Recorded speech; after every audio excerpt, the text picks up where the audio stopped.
ចំពោះសម្ភារៈសំខាន់គេគឺ3ថ្ងៃបងហើយចំពោះអ្នកវិទ្យាសាស្ត្របន្ទាត់ក៏សំខាន់ដែរបន្ទាត់ព្រមមានប៉ារ៉ាបូលអ៊ីវ៉ាបូលទៅហើយមានដែលឈានខ្មៅដៃប្រដាប់លោកខ្មៅដៃសម្រាប់គូយើងត្រាស់ខ្សែកោអីសិនមុនយើងគូបាច់ពុកlạiខុសបងអត់សំខាន់មួយទៀតបងគឺកាតហ្នឹងតើអត់យកទៅគឺអត់បានចូលប្រឡងហ្នឹងហើយកាតកុំផ្លេចកាតបងវិចអាចខ្ចីជាងកាតគេអាចឲ្យខ្ចីតែកាតតើអត់យកទៅគឺអត់បានចូលប្រឡងហ្នឹងហើយចំពោះឯកសណ្ឋានអូនអញ្ចឹងសម្រាប់បុរសតែអាវសខោខ្មៅក៏បានដែរ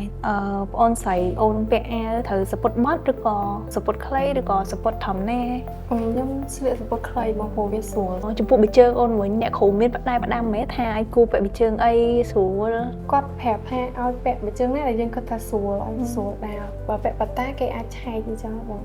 យើងចង់ស្រួលពាក់ធម្មតាទៅអូខេបេក្ខជនវាច្រើនដែរគាត់ប្រឡងវាច្រើនគាត់កំហុសអីគេខ្លះដែរគាត់អាសាធ្វើនៅពេលដែលប្រឡងខ្ញុំគិតថាជាការដែលគាត់ភ័យពេកហើយ